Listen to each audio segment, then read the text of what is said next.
मुलुंडवासियांच्या दैनंदिन जीवनाशी निगडीत असलेला गोरेगाव मुलुंड लिंक रोड हा अत्यंत महत्त्वाचा प्रकल्प. परंतु या कामाच्या संत गतीमुळे नागरिकांना प्रचंड त्रास सहन करावा लागतोय.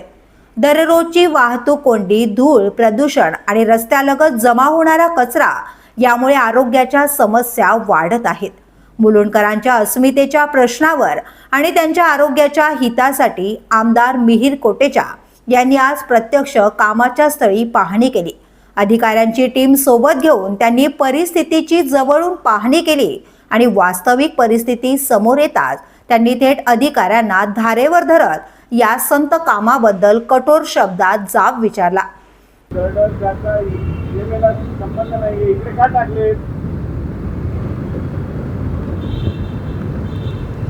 आज हे पूर्ण झालं. मी इथपर्यंत आपण बॅरिकेड आणले, 2 लेन उघडते ना आपली, त्याच्यातून तो भाडे देते या महानगरपालिकाने दरम्यानवर स्टोरेज ॲड केली आहे. काय केलेलं काय आहे? अरे कौन से साहब लोग नाम दो, मैं वो सबको इधर बुलाता हूँ. नाम दो मेरे को साहब का नाम दीजिए. मेरे को साहब का नाम दीजिए. कोणी सांगितलं? नाही, कोणी सांगितलं इकडे डंप करण्यासाठी?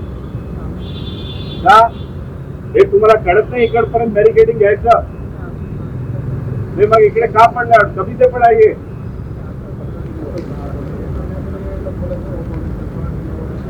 आम्ही आज तुम्ही ट्रॅफिकची कोंडी आमची वाढत चालली आहे आणि तुम्ही याला डंप. अरे तुम्हाला ठेवायचं इकडे आहे ना जागा, अशी शिफ्ट करून बॅरिकेडिंग बाहेर काढणं तुम्ही. आमदार मिहिर कोटेचा यांनी स्पष्ट शब्दात सांगितले, मुलुंडकरांना मोकळा श्वास घेण्याचा अधिकार आहे. काम त्वरित पूर्ण झाले पाहिजे.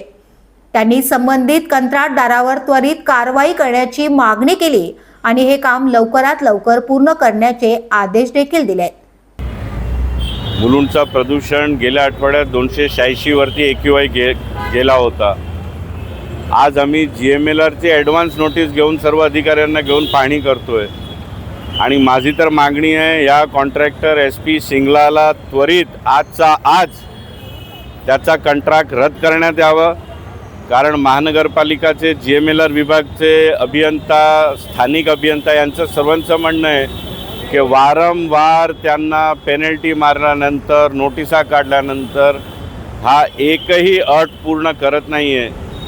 मुलुंडकरांना मोकळा श्वास घेण्याचा अधिकार आहे आणि अशा निकृष्ट दर्जाचा कंत्राटदारमुळे मुलुंडकर बिमार पडत आहे. आम्ही पूर्ण GMLRची पाहणी करतो आहे आणि 100 लोकेशनचे GIS टॅग करून कलर्ड फोटो हे महानगरपालिका आयुक्तांना आज पाठवणार आहे आणि ही मागणी करणार आहे की या कंत्राटदारांना आजच रद्द करण्यात यावं. या पाहणी दरम्यान अजून एक गंभीर बाब समोर आली. काम सुरू असतानाही येथे प्रायव्हेट वाहनांची पार्किंग सुरूच आहे.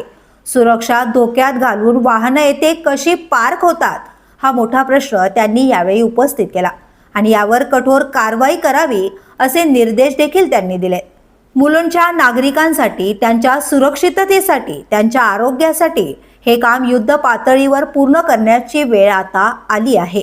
व्हिडिओ जर्नालिस्ट सुमय दंडवतेसह विद्या अमृतकार, शहर मुंबई. व्हिडिओ आवडला असेल तर लाईक करा, शेअर करा आणि आमच्या चॅनलला सबस्क्राईब करा. बेल आयकॉन दाबायला विसरू नका.